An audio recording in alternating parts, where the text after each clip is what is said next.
Minecraft 1.21.9 is the Copper Age drop with the Copper Golem, copper tools and armor, shelves, new decorative copper blocks, and much more. My name is SliceLime and welcome to the best guide to this update. Let's start with the Copper Golem and copper chests. Copper Golems are a new mob with 12 health, that is 6 hearts, which can be spawned by placing a copper block and then a jack-o'-lantern or a carved pumpkin on top of it. When the Copper Golem spawns, it also converts the copper block into a copper chest. This also works with oxidized copper blocks of any level, which causes the resulting golem and chest to be of that oxidation level. You can also use a waxed block, however, the golem and chest do not become waxed as a result. Once created, the Copper Golem also oxidizes over time, but like the blocks, you can also wax it. Note that this takes incredibly long time, between 7 hours and 7 hours and 40 minutes in real-world playing time, although the time does count regardless of where you are in the world, even if the golem is not loaded. The Copper Golem can also be de-oxidized by scraping it with an axe just like blocks, and like blocks, they de-oxidize when struck by lightning. But despite having a lightning rod on their heads, they do not attract lightning. There are no functional differences between copper golems of different oxidation levels, they simply look different. When a copper golem is fully oxidized, it has a constant chance of turning into a block instead, a copper golem statue block. This can only happen if the golem is currently in an air block. There is a 0.58% chance of the golem converting every game tick, which means it has about a 10% chance of converting within a second, or more than 99.9% within a minute. If the Copper Golem was holding an item when converting to a statue, it will drop that item. If the Copper Golem is named, it'll keep that name when it turns into a golem statue block and back. The Copper Golem statue block is a new decorative block. It has all levels of oxidation variants and can also be waxed, and otherwise oxidizes over time. It can be placed in the 4 cardinal directions and has a pose. This pose can be changed by interacting with the block to pick one out of 4 poses, and which pose it is in can be read using a comparator, which gives a value between 1 and 4. You can pick up this block by mining it, and the right tool for the job is a pickaxe, although it can also be mined much slower without a pickaxe. The statue will keep its pose when it is placed back down again. Copper Golem statues pop into item forms when pushed by pistons. If the Copper Golem statue block has no oxidation when scraped with an axe, it will turn back into a Copper Golem. Copper Golems carry and sort items between chests. This starts by it looking for any kind of copper chest within 32 blocks horizontally and 8 blocks vertically. It will walk over to a copper chest, open it, and attempt to take any item inside, carrying up to 16 items in one stack at a time, regardless of the type of item. It takes the golem 3 seconds to stop and examine each copper chest it visits, regardless of if it ends up with an item or not. Once it has a stack of items, it'll look for a regular chest, or trapped chest, to put it in within that same area and go to the closest one. Again, taking 3 seconds, regardless of if it puts the item in or not. In order to put the item in that chest, the chest has to be either entirely empty or already contain the exact same type of item. This match is done per type of item, ignoring data like enchantments, durability, or custom names. If it doesn't find any items in a copper chest or it doesn't find space to put its item, it will move on up to 10 chests in a row before taking a break for 7 seconds and then trying again from the start. If the chest a Copper Golem wants to examine is busy, like being checked by another Copper Golem or opened by a player, the golem will wait for it to become available. When a Copper Golem is holding an item stack, you can interact with it with an empty hand to make it drop that stack. Like villagers, Copper Golems can open doors, that is, including wooden and copper doors, not iron ones. Like Iron Golems, Copper Golems are immune to fall damage and do not drown underwater. Iron Golems now have a chance of giving poppies to Copper Golems just like they previously could to villagers. But unlike villagers, they can also place the flower on top of the Copper Golem. When this has happened, the flower can then be sheared off, or if the golem turns into a statue block, it will drop as an item. Of course, another way to get a Copper Golem is to use the Copper Golem spawn egg. Copper chests can also be crafted from a chest surrounded by copper ingots. They work like regular chests, combine into double chests and can fit as many items, but can also oxidize, and can be waxed to stop that process. To scrape off the oxidation, you will need to hold shift to avoid opening the chest. The right tool to mine a copper chest is a pickaxe. Like all other chests, opening a copper chest will anger any nearby piglins.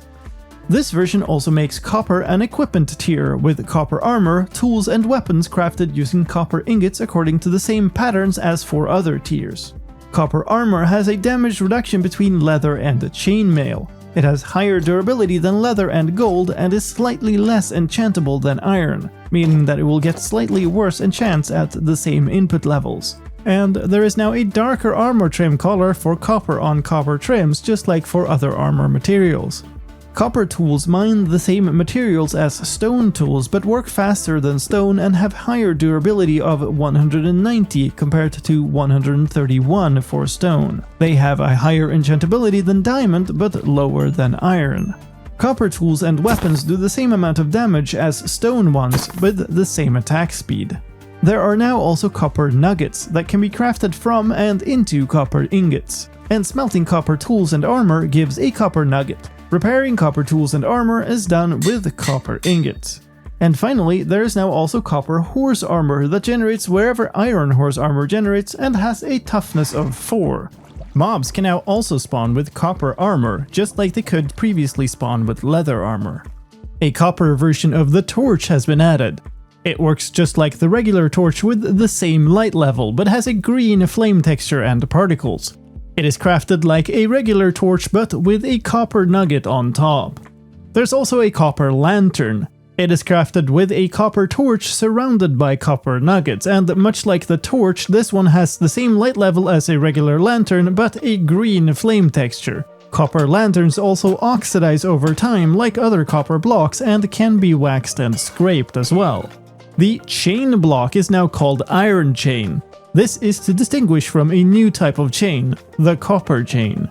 Like you might expect, this is crafted from copper nuggets and a copper ingot. Like other copper blocks, copper chain oxidizes over time and can be waxed and scraped.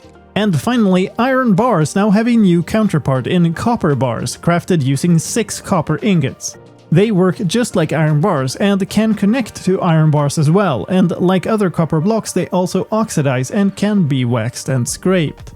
The Minecraft experts among you might now be objecting that the 6 copper ingots crafting recipe is the one for a copper trapdoor. And you'd be right. That crafting recipe has been changed to 4 copper ingots in a 2x2 pattern in this version, which now gives you 1 trapdoor rather than 2. And lastly, in copper news, lightning rods now oxidize like other copper blocks and can also be waxed and scraped. Let's move on to the shelf.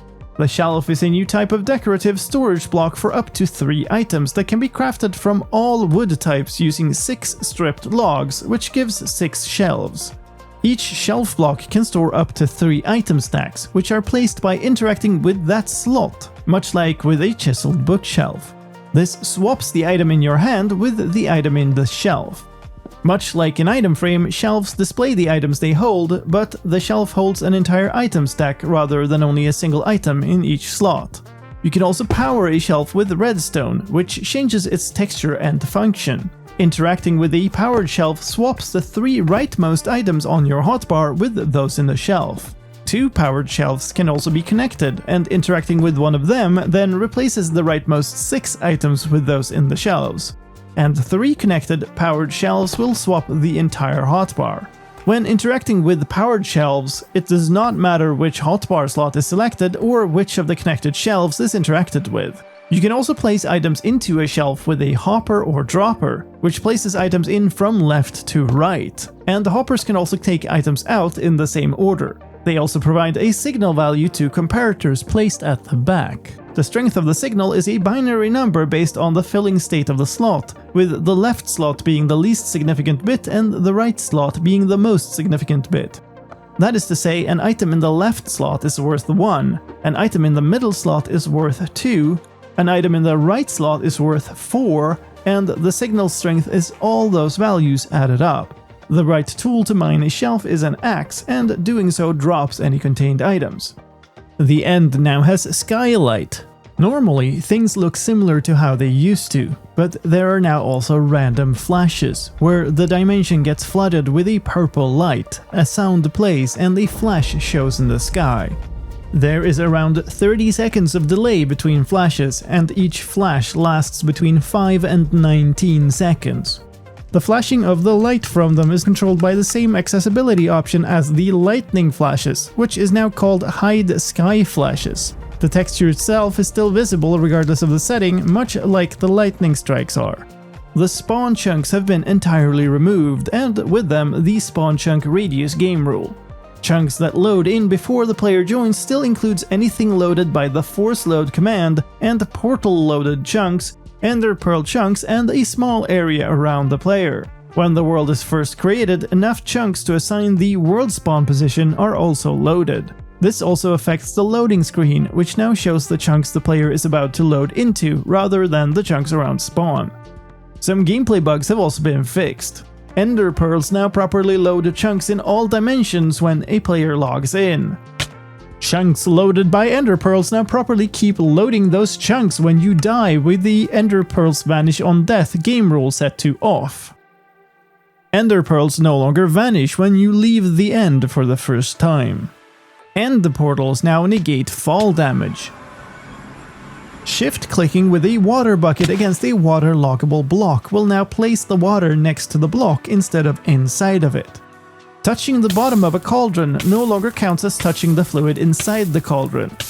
And dragon eggs can no longer teleport themselves outside of the height of the world and disappear. The acceleration power of fireballs and wind charges is no longer halved when they get redirected by an explosion. Projectiles that get redirected by a player-triggered explosion now also count as damage done by that player. And projectiles no longer sometimes lose their ownership when the player that shot them disconnects from a multiplayer server. Players now stop flying when switching from spectator mode to creative mode if they are near the ground, that is, within 1 block of a collidable block. Flight is not disabled if you are inside a block. The ambient lighting on inner faces of entities has been changed to work more like it does for blocks, which means that the underside of flat surfaces will now be lit from that direction instead of from above. This mainly has an effect on flat or hollow parts of entities like worn armor, outer player skin layers, skeleton rib cages, chicken and frog feet, ender dragon and phantom wings, fish fins, and so on. All the die items now have new textures. This is to enhance the visual cohesion across the die set while maintaining distinct shapes. Falling particles now once again appear under unstable sand and gravel blocks. Water and lava no longer drip from barrier blocks. And explosions now once again have additional particles, which they haven't had since Minecraft 1.15. Let's talk about new game rules.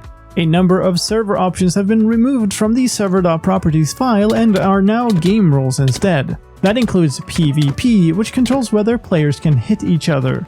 Allow entering Nether using portals controls whether portals can be used to enter the Nether.